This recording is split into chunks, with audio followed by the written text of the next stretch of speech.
अनु के सामने हुआ आर्या के सबसे बड़े राज का खुलासा। जी हाँ दोस्तों, सीरियल तुमसे तुम तक के आने वाले अपकमिंग एपिसोड में जब अनु को राजनंदिनी की परछाई दिखाई देगी तो पहले तो अनु राजनंदिनी की परछाई को इग्नोर करेगी अपना बुरा सपना समझकर, पर अनु जिधर देखेगी राजनंदिनी की परछाई अनु को बार बार वहीं दिखाई देने लगेगी और फिर अनु को ऐसा एहसास होगा कि राजनंदिनी की परछाई अनु को कुछ बताना चाहती है और फिर अनु राजनंदिनी का पीछा करते हुए राजनंदिनी के परछाई के पीछे पीछे आकर हॉल में आएगी और हॉल में अनु देखेगी राजनंदिनी यशवर्धन को अपने और आर्यवर्धन के शादी के लिए मना रही है, पर यशवर्धन राजनंदिनी और आर्यवर्धन के शादी के लिए नहीं मानेगा और वो साफ मना कर देगा कि मैं आपकी शादी इस इंसान से नहीं होने दूंगा और राजनंदिनी को बार बार मना करेगा कि आप इससे शादी नहीं कर सकती हैं। और जब राजनंदिनी नहीं मानेगी तो यशवर्धन गुस्सा होकर वहाँ से चला जाएगा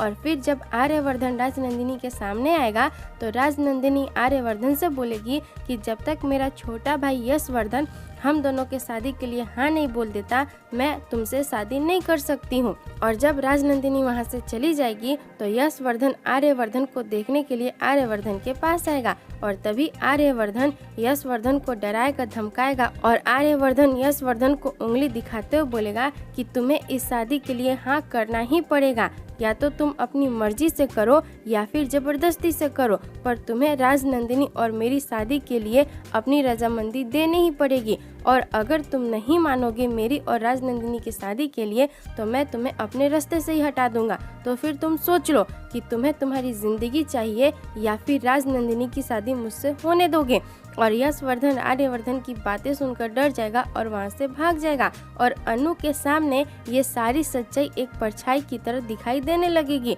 और अनु अपने आंखों के सामने आर्यवर्धन को यशवर्धन को डराते हुए देखेगी और यशवर्धन को राजनंदिनी से शादी करते हुए आर्यवर्धन यशवर्धन को टॉर्चर करेगा। और जब आर्यवर्धन की सच्चाई अनु के सामने आएगी तो अनु को बहुत बड़ा झटका लगेगा और अनु के सामने आर्य के अतीत की सच्चाई आनी चाहिए या नहीं, आप हमें कमेंट में ज़रूर बताएं और इस वीडियो को लाइक शेयर और हमारे चैनल को सब्सक्राइब करें।